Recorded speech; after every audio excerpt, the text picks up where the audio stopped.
There is anger and distrust of the government. What exactly went wrong and what is to be done now? Kaushik Basu, you've done more work on these farm bills than most other economists. So we would really like to hear your views on why this huge dichotomy has begun between the government and the farmers, leading to farmers' protests, which the whole world is watching.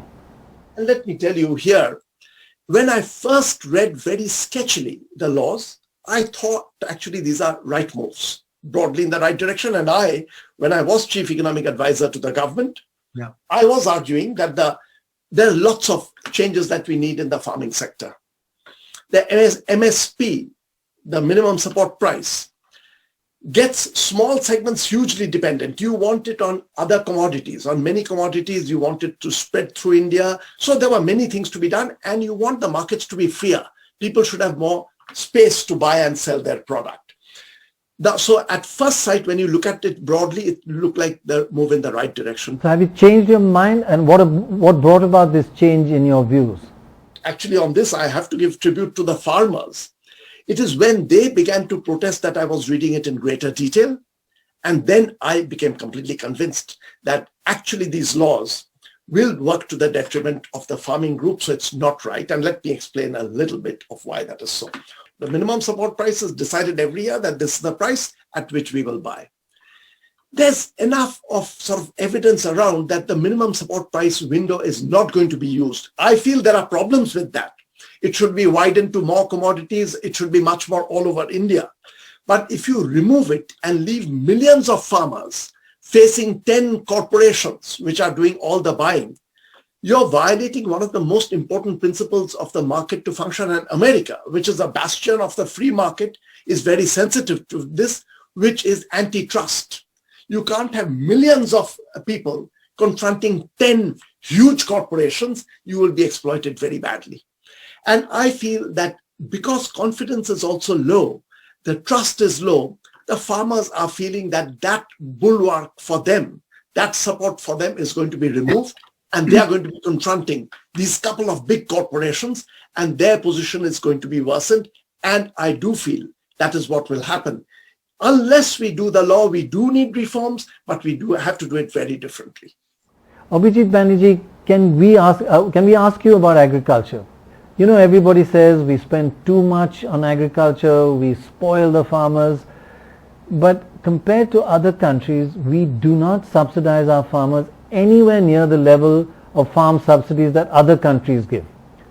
Professor Kaushik Basu has posted this interesting table which I found really significant in the current context, where everyone says our farmers are getting too many subsidies and we need to do something about this, that we give them far too much and they're getting spoiled. The reality is that all over the world, farmers are given huge government subsidies. In China, the subsidies to farmers is over $185 billion. Europe subsidizes its farmers with over $100 billion. America by nearly $50 billion.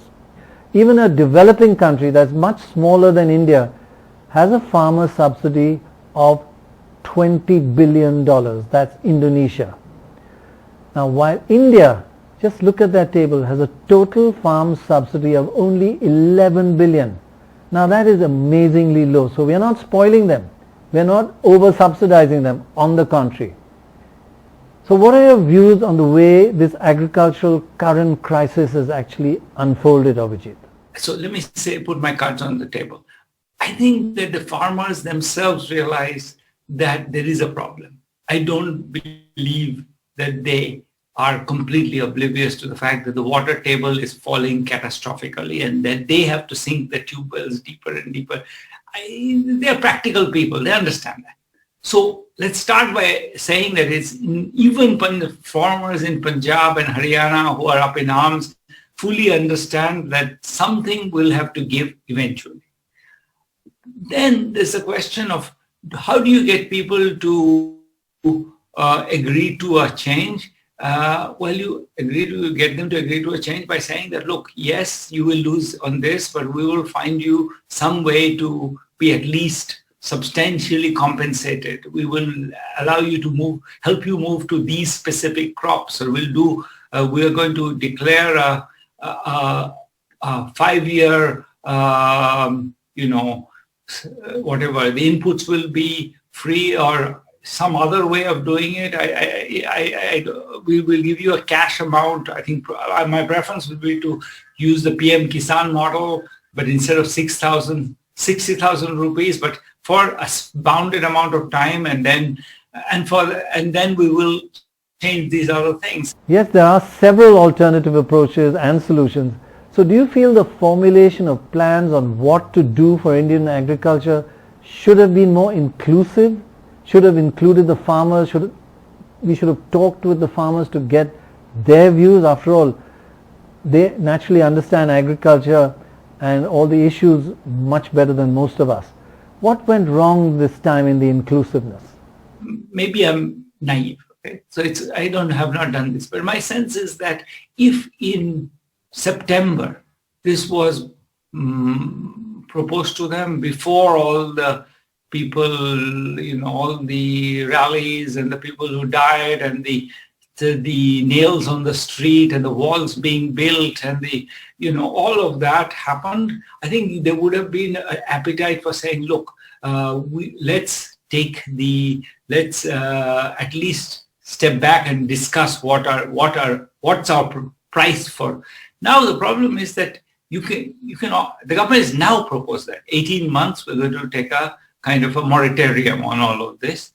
But I think the trust deficit is what their farmers are saying, is that we don't have enough trust in the government. And I think that trust deficit is not helped by this kind of hot and cold climate we have. Sometimes we want to discuss, sometimes we want to put nails on the ground. I really do think that we need to be respectful of each other. I think that's a key to all democracies. We have to say that, look, the government's motives are not all bad, and the farmers' motives are not all bad.